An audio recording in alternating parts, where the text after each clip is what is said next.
What is going on, guys and girls? How are you doing today? Single roleplay here once again, and the time has come, guys, to show you the last build of the Metamorph League and one of my most powerful builds I've ever played and done. This is Vortex Chieftain build, and this is pretty fucking insane build, I would say, guys. So the original plan was to take my old Vortex Inquisitor and kind of revamp it to the energy shield version with the current items in the game, but I took a look at the Vortex Chieftain, and the more I looked at the numbers and the more I looked at the build, the more I realized that going Inquisitor is not worth it anymore, because you just can't simply reach the same amount of tanking as necessary to push endgame, like Delve and Cyrus and the Conquerors and all that shit. Inquisitor is great and all that, but it just cannot compete with the insane amount of tankiness that you could get as the Chieftain, the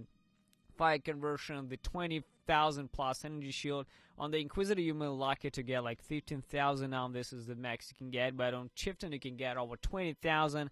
Be pretty tanky, leech, all that stuff, easy peasy. So overall, Chieftain is absolutely fantastic choice for the Vortex now. Speaking about the build itself, is definitely very strong and versatile. It can do all kind of content in the game.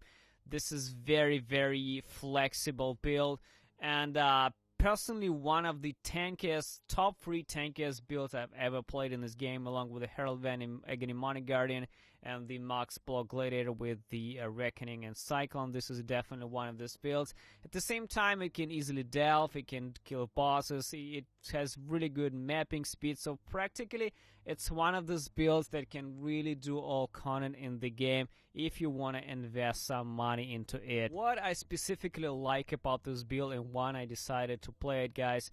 So in the first place, what I like about this build is it can really stretch as well into the end game. By that I mean that there's always something to do in the build. There's always something to upgrade. Some builds you just kind of hit a wall, and the investment seems to be like very huge, and you get like marginal increase of your toughness or damage. With this build, if you invest a lot, you get a lot of tankiness and a lot of damage. Like, for example, you can buy a really sick like 10-20x rings and get over 24,000-25,000 energy shield, or you can get a +1 to physical spells amulet and get like 15% more damage on a build easily with just one item. If you want to invest, of course. So this is what I like. The build really likes investment, but it totally pays off. Another thing that I like about the build is definitely it's very good for all content.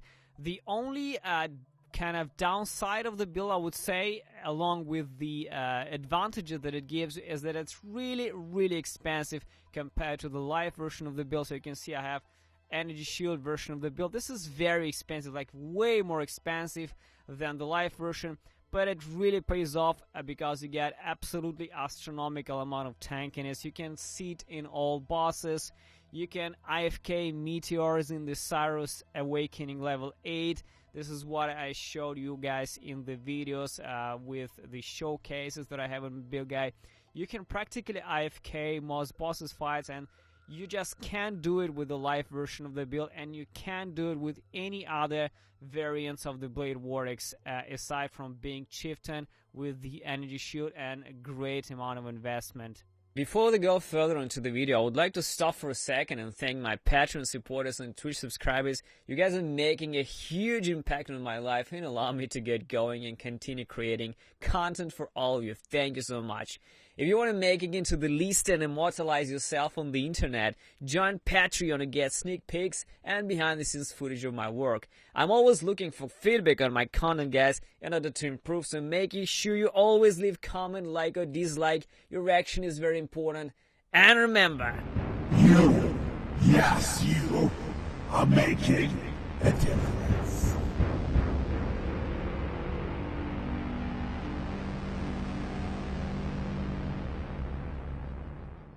So here we are, guys, in the pathway building, and this is my actual character that I played. And we're starting at the Marauder at Chieftain Ascendancy, and for the Ascendancy itself, I just start with that. Probably Ramako is the first, with Hinekora as the second, gives increased strike that you can leech fire damage as life, which later, as you get the Ghost Weaver, you can leech kind of energy shield instead of life, so that's about it. Gamahu is pure damage, and Tassalio is just fire res. I have all these Asanas listed in the forum guide as well, so check it out. Starting as a Moroi, just getting strength, because this is a strength stacking build. I have 1.7 thousand strength on this build, guys. This is what we have. And that's pretty much it. Staking strength, staking oh wait a minute, I don't have 1.7. Sorry, I get 2000.7. That's it, that's level 50. Sorry. So yeah, staking strength, guys, over here. Try to travel to the utmost might. You can also take Unwavering Stance when you actually get the Blade Vortex Excel, because it makes you so you can be stunned. This is a big deal for casting a spell in game. So first of all, get the Utmost Might, get some basic strength, travel up, and first thing you need to get is to get some juicy intelligence. You'll be struggling a lot with intelligence, guys. Dex is not an issue, intelligence is a fucking issue.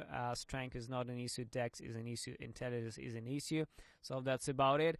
And first thing that you need to know about this build is you'll be playing a live version before you actually get all this juicy energy shield gear on you. The live version is pretty simple. It's a bow, it's Calm's Heart, it's the Signal Fire Quiver, and it's the Devouring Diadem for the auras, Reduced Reservation, and Eldritch Battery. This is how you cast BV. The unfortunate side of the life is that it relies on a flask as well. You can get like maybe 7,000-8,000 life, and then that's it. With the energy shield version, it's way more expensive, but you can get over 20,000 energy shield, which makes you insanely tanky, guys. So after that, we transition up and stretch up in different areas. This is stacking jewels over there. As you can see, the living trees are here, guys. Staking more strength, and pretty much it's pretty straightforward. Staking jewels, strength, traveling here. This is where it'll be start actually buying some jewels. Jewels are very expensive, and there's plenty of jewels. The most of the jewels are efficient trainings, which convert intelligence into strength as well. Be really struggling with intelligence, guys. You need to get as much intelligence as possible, as well as some Might of the Mix, enhancing the strength potency on this little nodes over there. All enhances the strength potency, as well as Might of the Meek here also increases this little strength node. So this is pretty straightforward. You just get the strength as much as possible, try to get some extra energy shield juice, and the Ghost Weaver as mandatory. This is like the first thing you need to get when you actually get your energy shield gear. That's about it. For the skills, this is your 6-link Blade Vortex Val BV. I personally stopped using Val BV in the later game, just use normal BV. Conk Effect, Awaken Ally Focus, Iron Will, Awaken Control Destruction, and Intensify. For this is kind of a bossing setup, and for the mapping, I switch Intensify to the Unleash, and I switch Conk Effect to increase area of effect instead. This is your mobility on a falling shield charge 45 with level 1 clarity. This is for the Watch's Eye Jewel. Where the fuck is it? There is it. Standard ES mana as ES clarity jewel here. Another falling is the Immortal Call, custom damage taken with the Lightning Golem, increased duration, just a normal Immortal Call shit. That's it, but it was a very high level Immortal Call.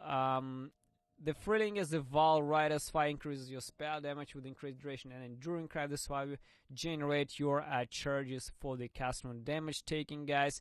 Falling is Auras. This is your Auras, Val Discipline, Enlighten, Herald of Ash, and Anger. This is +2 gloves, I think. No, that's just normal gloves. If you can get like +2, it will be absolute GG. But for now, it's just generic gloves with elemental weakness on them. So that's your auras. And the last Thrilling is the Wave of Conviction, Combustion, custom damage taken. It gives a fire exposure, as you can see.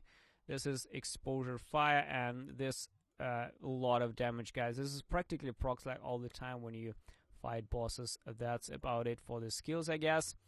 As for the items itself, this is Dune Siobiari, and this is the Valscepter. Pretty standard weapon for this build, I would say. Pretty standard shit.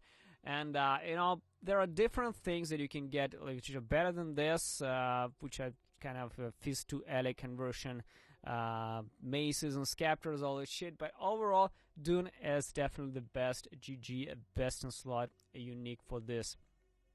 And a weapon to this is your Spirit Shield with increased spell damage. Yes, +1 to level of all physical spell skill gem. This is very important. This is like the most important shit. And the multi-mod for more quality and whatever missing stats you get. I crafted strength and call rest because I was lacking this definitely. The helmet is the Blade Vortex spell damage helmet enchant with strength, intelligence, and yes, if you have a spot for the resistance, that will be absolutely fantastic. But strength and intelligence will always be an issue because we convert a shit ton of intelligence to strength using efficient trainings, as well as we completely reducing intelligence with a lot of bronze jewels as well.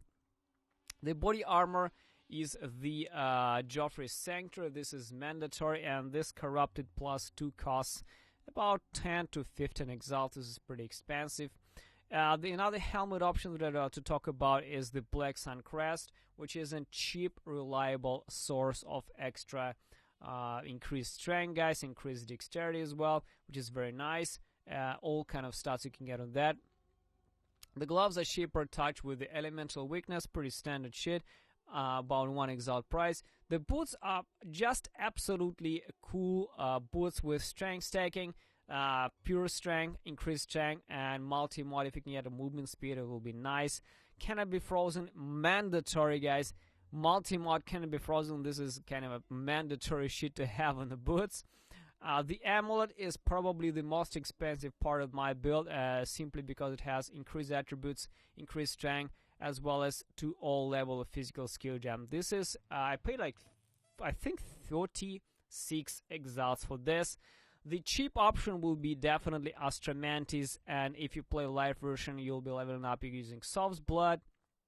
But for the late, when you switch to yes, Astra Mantis, because it gives you a shit ton of attributes, you can quality it with the catalyst and get like 140%, 140 all attributes, which is really nice. The rings are just insane stats, strength, dex, intelligence, whatever you can get, increased max energy shield. This is pretty insane rings. One of the rings was about 5 to 10x. This one was, I think, 15, which gives me a shit ton of resistance as well. The belt is pretty much heavy belt with increased attributes. This is Elder, or I think, well, that's pretty much Elder, yes. Increased attributes, max, yes. Resistance, once again. This is what I got. And the energy shield and armor. The flasks are Bottle Faith, if you can get it. This is just pure damage, a lot of damage. Wise Oak for penetrating fire damage, because fire res will be always the highest. Make sure you always have that. Cinder Swallow, because we'll always kind of ignite with different types of things. And regeneration, Cinder Swallow is fantastic, as well as for Onslaught. This is pretty good. Basalt for the physical damage reduction, and Quicksilver just for move speed. For the jewels, a Natural Instinct is here, and it actually is not important, guys. This is more like, a wealthy investment. If you can do it, use it. It's not really mandatory. You can easily unspec that and just get yourself an extra jewel over here down below, or just extra yes nodes over here. It's not really like life-changing a Natural Instinct of any kind. Efficient trainings in different spots, guys. Might of the Mix, check it out where they're all located. Bronze, 2 of them to get a shit ton of strength. Watcher's Eye, this is GG Watcher's Eye that you need to get for the build. This is max mana as extra yes as clarity, and physical damage as extra firewall anger. This is the best combination you can get. So different types of anger ones, like increased fire, conversion, all of them are worse than this. Physical is extra fire damage by anger. This is one you need to get. This is expensive jewel. This is what's over around 50x, so make sure, guys, you prepare for that if you want to min max. And pretty much that's it, guys. The level 100 is just mostly just strength and getting to this juicy more and energy shield, and getting like more strength here on the end, like going up, and also that it will be in the area of the Might of the Meek. That's pretty much all that you need to get, and that's about it, I guess. Alright guys, that's it for the build guide. I really hope you enjoyed it, and like I said, it was an absolute blast actually playing this build. And one good thing to mention is that in the 3.8 expansion league, we have the Blade Blast new skill that also enhances the AoE damage of the Blade Vortex, which is really amazing. I have a feeling that this build will be way more popular in the upcoming league. Definitely a lot of people are considering Blade Vortex as the league starters, and even though it's not the best league starters, you can definitely play it as a league starter. I played Blade Vortex Inquisitor in the Legacy League. It was one of my league starters, and I had no problems. I leveled to 95 without any issues whatsoever. And this build is absolutely insane in terms of tankiness. I can just sit in the meteors. You will see it in this showcase videos. I can pretty much sit in everything in this fight without any problems whatsoever. And I also had a ton of fun delving. I went over 400 delve without even trying much. Easy peasy. I haven't died once on my way to 95. So, the build just, speaks for itself. Just pretty insane, tanky, solid all-around build if you want to invest. Once again, the only downside is the build loves investment.